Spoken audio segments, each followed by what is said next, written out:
Good morning বন্ধুরা, কেমন আছো তোমরা সবাই? আশা করি তোমরা সবাই খুব ভালো আছো, সুস্থ আছো। আমরাও কিন্তু খুব ভালো আছি। তো দেখো, সকালবেলা আমি একটু ছাদে এসেছি।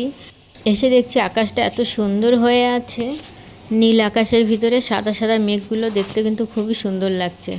তো আমি অনেকটা টাইম ধরেই এখানে ছিলাম, মানে আকাশটা আমার খুবই ভালো লাগছিল দেখতে। আর যেহেতু শরতের আকাশ এখন, তো আকাশটা দেখে মনে হচ্ছে যেন পুজো এসেই গেছে। দেখো চারিদিকের আকাশটা কত সুন্দর দেখা যাচ্ছে। আর আজকে না বেশ রোদ উঠেছে, কিন্তু ভালোই রোদ উঠেছে। বৃষ্টিটা আজকে আর হচ্ছে না। কদিন যা বৃষ্টি হচ্ছিল, তো ছাদটাও একটু শুকিয়ে গেছে, প্রচণ্ড শ্যাওলা পড়ে গেছিলো। তো আর একটা তাল নিয়ে এসেছিলাম, তো তালের আটিটাকে এবার আর নিচে রাখলাম না, তো নিয়ে আসলাম ছাদে। এই ঝুড়িগুলোর ভিতরে একটা জায়গায় রেখে দেবো।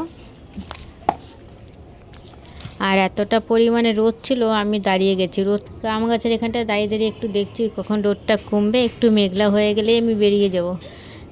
মানে রোদে এতটা তাপ না, সে কী বলবো, মুখ হাত পা যেন পুড়ে উঠছে, এতটা তাপ লাগছিল রোদে। তো কিছুটা সময় আমি এখানে ওয়েট করে দাঁড়িয়েছিলাম যে একটুখানি রোদটা কমবে, তারপরে আমি ঘরের দিকে যাব। কোনো কাজ আছে, রান্নাবান্নাও আছে, করতে হবে। আর এই দেখো আকাশটা কত সুন্দর।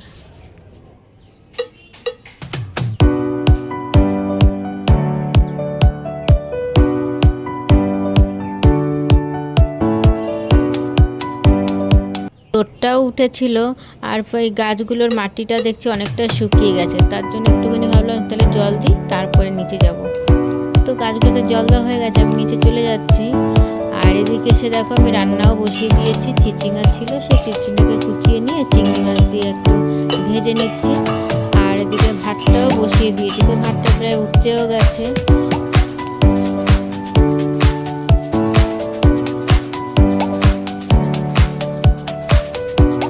তো ভাতটা হয়ে গেছে, তো ভাতটাকে নামিয়ে দেওয়ার পরে আমি একটু সবজিটা করব। তো 3-4 রকমের সবজি কুটে নিয়ে একটু চিংড়ি মাছ দিয়ে আমি সবজিটা করে নিচ্ছি, একটু গামাখা করে সবজিটা করব। আর বেশি কিছু করব না, এটাই হবে আজকে দুপুরের আমাদের মেনু। তো রান্নাটা হয়ে যাওয়ার পরে বাসনগুলো যেগুলো বেরোবে সেগুলোকে একটু মেজে নিতে হবে। তারপরে ঘর মোছার আছে, নিজে স্নান করব, তারপরে ঠাকুরকে দেব। তো অনেকটাই কাজ আছে।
বিকেলবেলা একটু বসেছিলাম, তো বসে দেখি শোকেসটা একদম এলোমেলো হয়ে আছে।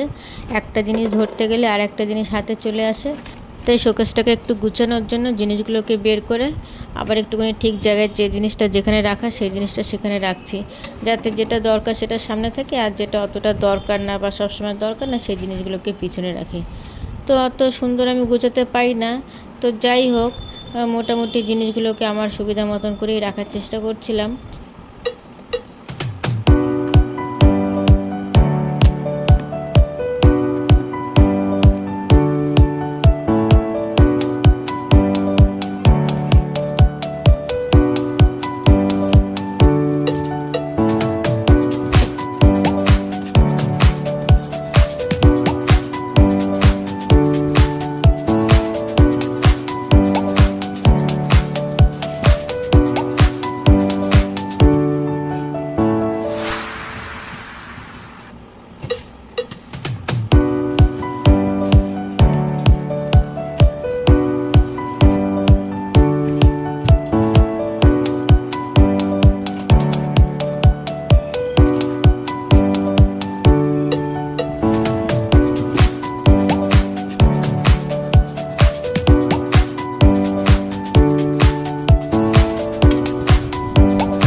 গ্যাসটা গোছানো আমার হয়ে গেছে, মোছাও হয়ে গেছে।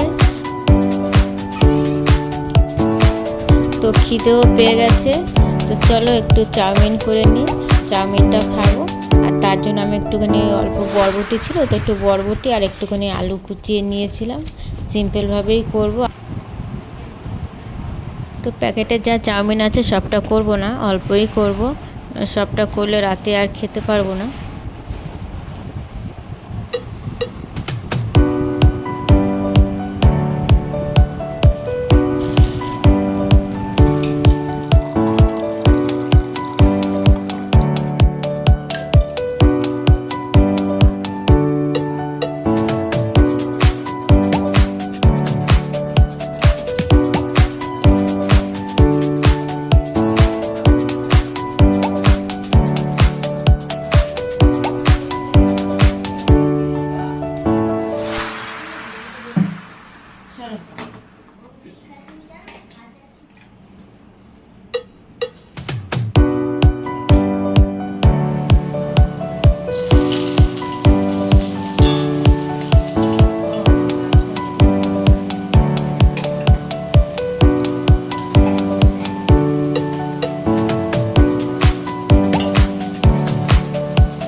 তো ভাজিটা তো আমার প্রায় হয়ে এসছে, তো এর ভিতরে একটা ডিম ফাটিয়ে দেবো। তারপরে সেই চাউমিনটাও সিদ্ধ করা হয়ে গেছে, সেই চাউমিনটা এর ভিতরে দিয়ে একটু ভেজে নিলেই আমার হয়ে যাবে।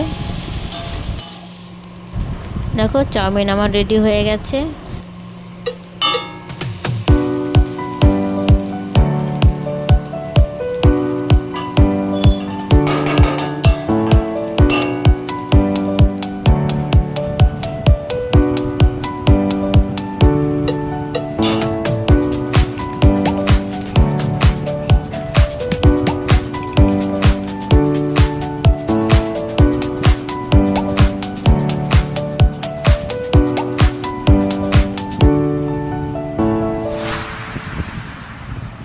চাউমিনটা রেডি হয়ে গেছে, আর চাউমিনটা আমি একটু টমেটো সস দিয়ে নিচ্ছি, চিলি সসও আছে, কিন্তু চাউমিনটা যেহেতু একটু ঝাল হয়ে গেছে তার জন্য আমি চিলি সসটা দেবো না, টমেটো সস দিয়েই খাবো। আর উপর থেকে কিছুটা পেঁয়াজ কুচুনো ছড়িয়ে দিচ্ছিলাম।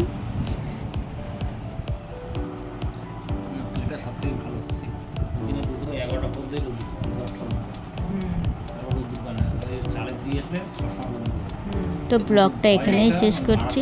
তোমরা সবাই খুব ভালো থেকো, সুস্থ থেকো। তোমাদের সাথে দেখা হবে অন্য আরেকটি ব্লগে। যে ফুটোগুলো আছে না, ফুটোগুলো ওখান থেকে না ভিতরে বাঁশ সাথে ভিতরে যে বাঁশ আছে না, এর ওখানে হালকা পাতলা লুক দরকার।